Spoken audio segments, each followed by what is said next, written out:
Welcome to Channel 17, the Town of Colonie Government Channel.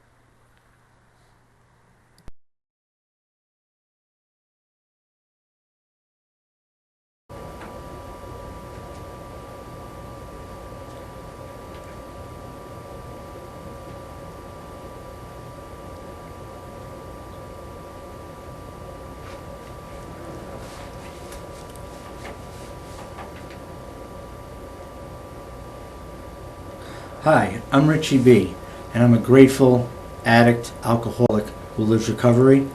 This is Inside Addiction. Tell me how it was growing up, Richie. The earliest I remember was just awesome. I grew up in middle-class neighborhood, middle-class parents. Father worked, had a good job with AT&T. I mean, it was like something out of a book. We went on long vacations in the summertime. I was raised Catholic, went to Catholic school, was an altar boy. It was just awesome. I had a great life. How was school for you? School was excellent. I went to Catholic school, straight A's, and then at that time you got an S for satisfactory conduct, and I always got satisfactory conduct. How about any hobbies you had when you grew up? Growing up, my dad played baseball with me. I was in a youth baseball league, football. He let me come to work with him several times, ice skating, all the things that a healthy relationship from a father and a son should be. So tell me about the first time you used. Well, my dad died when I was 11, and I struggled a lot with that, feeling abandoned. And I was introduced to beer by my cousin, Alfred, and we drank a six-pack of Schlitz up in my garage, the top of my garage, and I liked the way it made me felt because I wasn't in pain for a little while. And so how long did that last? That was when I was 13, and I begged my mom to get out of Catholic school and go to public school. That's where all my friends went, and I begged her and begged her and begged her. And when I got to public school, it was instantly smoking pot. They say alcohol is a gateway. There's no ifs, ands, or buts. It opens the door to crazy behavior. So tell me about some of the crazy behavior and the progression of your use once you got into that school and the progression of your use right up until the point that you realized you needed help. So tell me about the progression. Well, Dean, it went from just occasional having a couple beers with my cousin to cutting out of school, drinking during the day, smoking pot with whoever during the day, and not going to school. By ninth grade, they told me to get out. I had a teacher, Marty Zonkin, awesome man, who put me in his prep class, and he got me through, and he understood where I was coming from. So there are teachers out there to help out. By high school, still playing lacrosse, wrestling, having a good time. Every morning when I got to school, we drank little Budweiser nippers on the front steps of my high school. And then after that, I wouldn't even go to classes. Go to gym, social studies, maybe math, so I could stay in school and I could participate in sports after. It just got more and more. Every Friday night was rec night, so everyone got polluted. Everyone. And the people that were chaperoning this, they just let it go. It seemed to be the norm. No one really raised an eyebrow over it. Where it led me after that, the year I got out of high school, we were having a party for a friend of mine. He was going to the Marine Corps and he was 18. So he was becoming 18 the night of the party. Everyone was drunk, way past what we should have been. The person who was giving the party, his parents were there, no problem. They didn't care. And we all piled up into a car looking for a bar, myself, my friend Frank, and the person who was going into the Marine Corps, Mario. And we found a bar, we drank there till 4 in the morning. We wanted to leave, find somewhere else to drink, which we didn't need to do. We all got in the car. I tried to step into the back seat with the door open on the passenger side. Frank hit the gas, made a U-turn, and slid the car around as fast as he could. I was thrown from the vehicle, and they took off. And the next morning I heard the news that they hit a parked dump truck that decapitated Mario instantly and permanently damaged Frank. And I knew I needed help right then and there. And I didn't get it. I didn't ask for it, Dee. So you kept using. Kept using all for the rest of my life. When I started working, always had a nice car, nice clothing, nice jewelry. I was taught young to save money, and drinking was always acceptable. And so I drank, and I drank a lot. I worked in a liquor store when I was 16 years old, so I could drink at all the bars. They all thought I was 18. That was so wrong.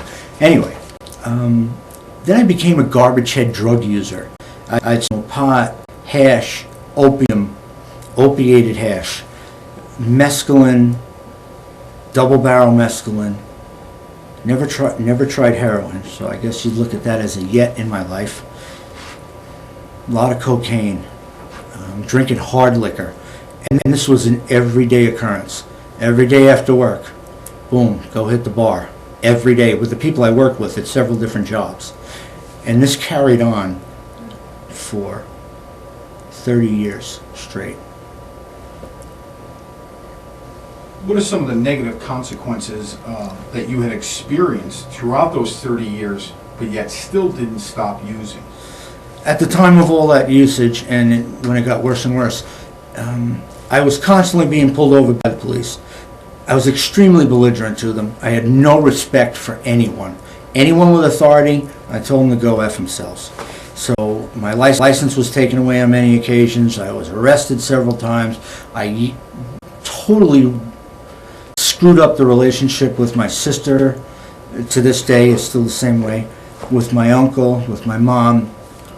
Never stopped. All the trouble I got in, I just didn't care. I really didn't care. The world is all about me and having fun, and nobody else. That was my goal in life, was to have a great time, no matter whose expense it was at.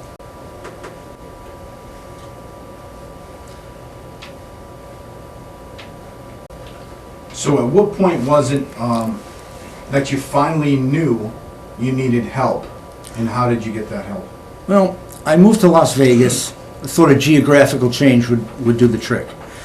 So I moved there, stopped doing cocaine, still drank heavily because I thought I had a drug problem, and I fell in love with crystal meth. So that led to getting arrested, 6 felonies. God's been picking me up all my life. I happen to work for somebody who's marrying a judge's daughter. It was put in his courtroom. I received 3 years of probation for misdemeanor, no felonies. So that geographical change just didn't do it for me. And I ended up leaving there in 2000, my tail between my legs. I think I weighed 91 pounds at that point. So I moved another geographical change to upstate New York, to Ballston Lake. And I stopped the drugs, but I found the drugs. It didn't take long. Drinking was every day after work, the same. It was so repetitious. They say things are habitual. They are habitual, especially addictions. It's what I became. I lived for the drink, I lived to get high, and I managed to maintain a job. Where it really fell off was my mom. I was in jail, a felony arrest, DWI. I did 8 months. I lost the privileges of being a parent to my son. I lost my family's respect. I lost my own respect. Didn't see my son for the entire 8 months that I was in the county jail. And even all that time, I planned the night I was going to get out. I drank heavily the night I get out. Well, that went on for a couple more months. My uncle had died when I was in jail. Thank to God, I was able to be there for my mom. He raised my mom, he raised me. And my mom was diagnosed with pancreatic cancer with 0% of surviving this, even with operations. It was terminal. Couldn't give her a length of time. And I drank even more heavy. But during that last summer with my mom, even though my head was in the clouds, I'd have some clarity, and we went over all the things in life from my perspective and hers, and came to a much better understanding with each other and made peace. I was fortunate enough to be a blessing to her, and I stayed with her in hospice. And I stayed with her till the end, where the nurses told me to leave.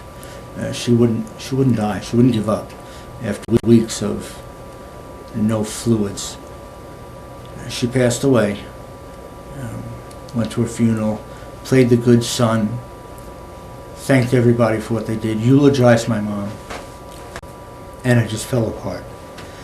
I drank more than I've ever drank before in my life, ever. It was 24/7. I would wake up in the middle of the night, have a big glass of vodka and Mountain Dew, till I passed out again. Wake up in the morning, the same thing, going to work.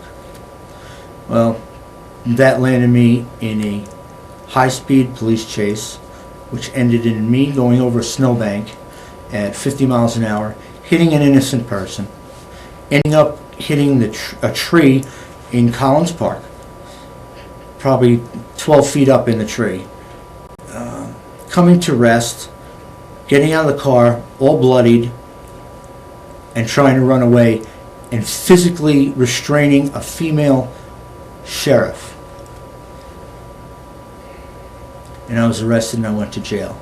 And when I was in there for those 2 days, I decided that was enough. That's where I needed to stop.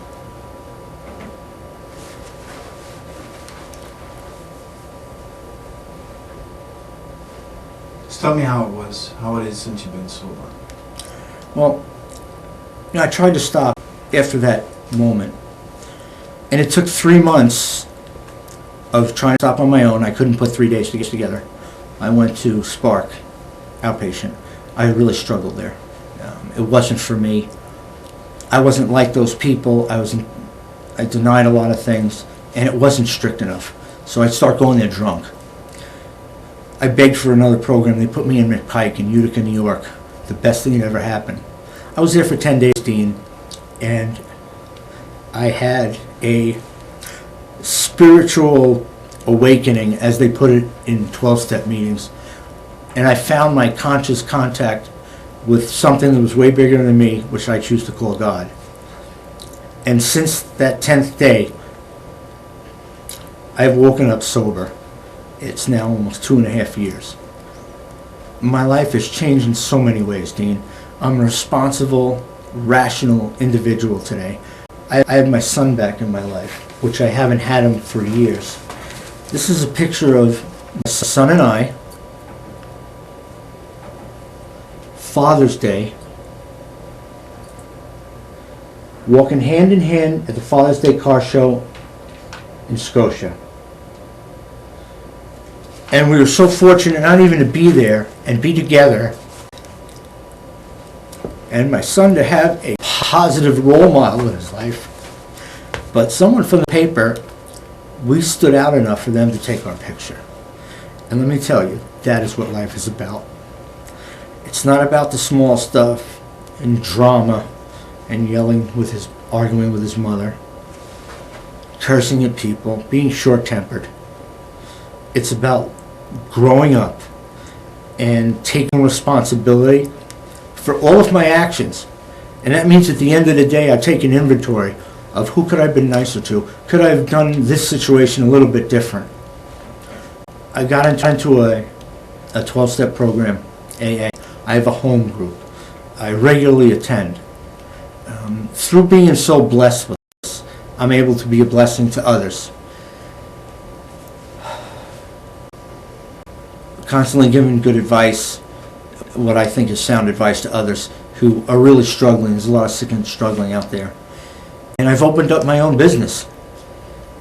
I have an auto repair shop, which I wanted since I was 24. And it finally happened at the age of 49. Where I would end up with this, Dean, is my message to all out there that are sick and suffering would be You know, some people say you have to hit a bottom. I lived at the bottom. I've heard this said many times. Suffering is an option. People out there, you don't need to do this. It's really ridiculous to beat yourself up in such a way that you lose all your self-respect, all your self-worth, your family, your children, all your goals, all your desires. There is another way to live. And after suffering with addiction for 35 years and being clean for 2.5, I am living proof that you can live another life. It's wonderful. I took my son trick-or-treating. So simple, but people who suffer from addiction aren't allowed to see their kids. He gave me nice hugs, and he was so affectionate, and I asked him why. He goes, "I'm just happy, Dad." That's living. Not hustling to get your next hit. Not hustling on the street, prostituting yourself, or whatever you're getting into to get your next high. Please, I beg people out there to seek out help. It's everywhere around you. Get into a good 12-step program, regardless of what it is. There's detox centers you can reach out to. They'll help. There's another way to live. I don't know where else to go with this.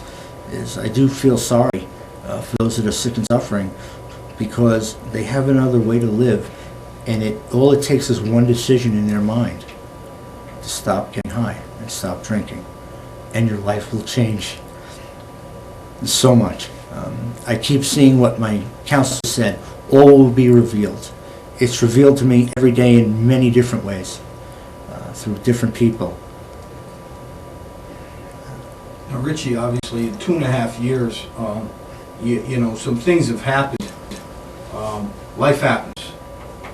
So, tell me some of the things that you've gone through, you know, recently and across the 2+ years that you've been sober, and you came out on the other side without picking up. Well, here's recent. November 5th was my mother's anniversary. This is the 3rd year anniversary of her death. And I spent time with my son, and I spent time with a friend. I talked to people, and not once that whole weekend did I even think about picking up. It's not in my psyche anymore. It's not in my thought process, because I've changed all those things. I've seen 4 people die there I was in a program with 2 years ago. They hung themselves. They went back out there. That really hurt. I've seen relatives die. I've had to end a lot of relationships with people that I was very close to, but I just don't run in that circle anymore. And I didn't pick up. I utilized what I have. They say you get a toolbox. Well, I have a toolbox, and it's chock full of good stuff. I have numbers in my phone, many numbers. I can call somebody. I can reach out. Life is difficult. It's difficult every day. It meets you as soon as you wake up. As soon as you wake up. It was a real struggle to get my son back in my life. It took a lot of determination, jumping through hoops, eating crow, and wrapping out feathers. And I did it. And many court appearances, being torn down by other people, and then showing what I'm made of and continuing that sobriety, continuing to be a responsible, rational adult. And it went from seeing him an hour a week to 2 hours a week, to being on our own for an hour a week to 2 hours a week, to see him on Saturday all day. And now I have him every weekend. I think he has me every weekend also. But it was very difficult to go through this. Very hard times. But I kept my head up. I have dignity now. I have self-worth. I am reliant on my program, which is really strong. And that gets me through. I do a lot of praying. Every morning when I wake up, Dr. Wayne Dyer gave this to me. Live like a camel. You wake up on your knees. You don't go through a drink all day and you go to sleep on your knees. I can't give better advice to anybody.